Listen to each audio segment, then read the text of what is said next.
Dalam sidang paripurna DPRD Sumsel ke-53 dengan agenda penetapan program pembentukan peraturan daerah tahun 2019 dan laporan Propemperda tahun 2018, akhirnya mengesahkan 9 dari 12 rancangan peraturan daerah dengan rincian 2 raperda inisiatif dan 7 raperda usulan eksekutif. Wakil Ketua DPRD Sumsel Muhammad Yansuri menjelaskan, 9 raperda telah disahkan dan mendapatkan nomor registrasi dari Kemendagri. Ke-9 raperda tersebut terdiri dari 2 raperda inisiatif dan 7 raperda eksekutif. Dengan telah disahkannya 9 raperda ini adalah bentuk upaya DPRD Sumsel agar ke depan tidak menyisakan tugas yang belum terselesaikan, mengingat sudah memasuki akhir masa jabatan jajaran DPRD Sumsel.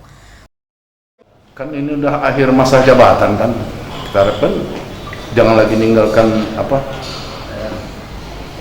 tugas yang belum selesai, jangan sampai tanggung gitu kan. Kita harapkan di periode ini semua pekerjaan DPR itu selesai, termasuk aturan daerah dan sebagainya. Jadi tidak lagi beban. Sementara untuk 3 raperda lainnya tidak bisa dilanjutkan menjadi perda, yakni raperda tentang pedoman penyusunan pembentukan perda karena terbitnya Peraturan Pemerintah RI Nomor 12 Tahun 2018 tentang pedoman pembentukan tata tertib DPRD Provinsi, Kabupaten dan Kota. Kedua raperda tentang perubahan atas Perda Nomor 17 Tahun 2010 tentang tugas belajar dan beasiswa, serta ketiga raperda tentang perubahan ketiga atas Perda Nomor 3 Tahun 2009 tentang program sekolah gratis. Tim Liputan Sriwijaya TV.